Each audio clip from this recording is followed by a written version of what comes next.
আজ আদালতে তোলা হবে আওয়ামী লীগের যুগ্ম সাধারণ সম্পাদক ও সাবেক সমাজকল্যাণ মন্ত্রী ডাক্তার দীপুমনি ও সাবেক উপমন্ত্রী আরিফ খান জয়কে। মোহাম্মদপুর থানায় একটি হত্যা মামলায় তাদের গ্রেফতার দেখানো হয়েছে। এছাড়া দীপুমনির নিজ এলাকা চাঁদপুরেও মামলা হয়েছে। তার বিরুদ্ধে লুটপাট, ভাঙচুর ও অগ্নিসংযোগের বিস্তর অভিযোগ রয়েছে। গতকাল সন্ধ্যায় রাজধানীর বারিধারা এলাকা থেকে দীপুমনি ও ধানমন্ডি থেকে জয়কে গ্রেফতার করে পুলিশ। পরে তাদের নেওয়া হয় ডিবি কার্যালয়ে। আওয়ামী লীগের যুগ্ম সাধারণ সম্পাদক দীপুমনি ধারাবাহিক শেখ হাসিনা সরকারের পররাষ্ট্র, শিক্ষা ও সমাজ কল্যাণ মন্ত্রীর দায়িত্ব পালন করেন।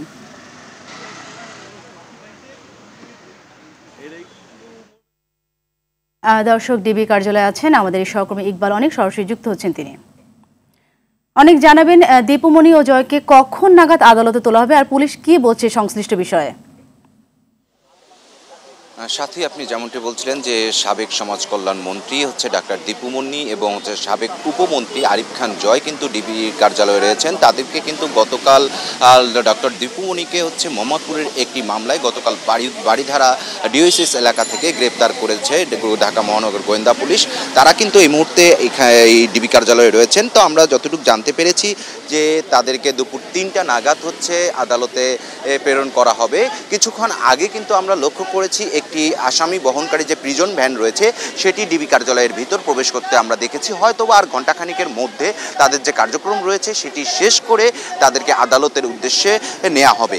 আরেকটু যদি বলে রাখি যে আরিফ খানও কিন্তু এই একই ডক্টর দীপুমনি এবং আরিফ খান জয় একই মামলায় মোহাম্মদপুরে যে হত্যা মামলাটি হয়েছিল মোহাম্মদপুর থানায়, সেই মামলায় কিন্তু তাদেরকে গ্রেপ্তার করা হয়েছে। আরিফ খান জয়কে কিন্তু গতকাল ধানমন্ডি থেকে গ্রেপ্তার করা হয় এবং দীপুমনির কিন্তু তার নিজ এলাকায় যে সংসদীয় আসন রয়েছিল, সেই সংসদীয় আসনে ছিলেন, সেখানে কিন্তু বিএনপির যুবদলের এক নেতা তার বিরুদ্ধে ভাঙচুর, লুণ্ঠন এবং অগ্নিসংযোগের দায়ে একটি মামলা করেছেন।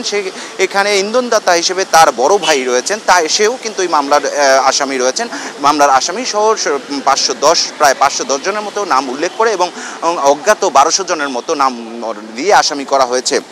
আর একটু যদি বলে রাখি যে দীপুমনি এবং আরিফ খান জয়কে যে পূর্বে যে নেতারা গ্রেপ্তার হয়েছেন, আওয়ামী লীগের যে সাবেক মন্ত্রীরা রয়েছেন তারা গ্রেপ্তার হয়েছেন, তাদেরকে যেমন 10 দিনের রিমান্ড চাওয়া হয়েছিল, আমরা পুলিশের পক্ষ থেকে যতটুকু জেনেছি তাদেরও 10 দিনের রিমান্ড চাইবে এবং রিমান্ডে নিয়ে এসে তাদেরকে জিজ্ঞাসাবাদ করবেন এবং হয়তোবা আর কিছুক্ষণের মধ্যেই তাদেরকে আদালতে নিয়ে যাওয়া হবে। আরেকটু যদি বলে রাখি যে এখানে কিন্তু যে আর অন্যান্য যে সাবেক মন্ত্রীরা রয়েছেন তারা গ্রেপ্তার রয়েছেন, তাদেরকে কিন্তু 10 দিনের রিমান্ডে রয়েছেন, তাদেরকে কিন্তু ডিবির পক্ষ থেকে জিজ্ঞাসাবাদ করা হচ্ছে এবং আরও যারা এরকম বিভিন্ন মামলায় অপরাধী আছেন তারাও কিন্তু নজরদারিতে রয়েছেন বা যারা পালিয়ে গেছেন তাদেরকে ফেরত আনার বিষয়েও তারা আইনানুগ ব্যবস্থা নিচ্ছেন এবং যারা এখনও পালিয়ে রয়েছেন তাদেরকে গ্রেপ্তারের জন্য পুলিশ তৎপর রয়েছে।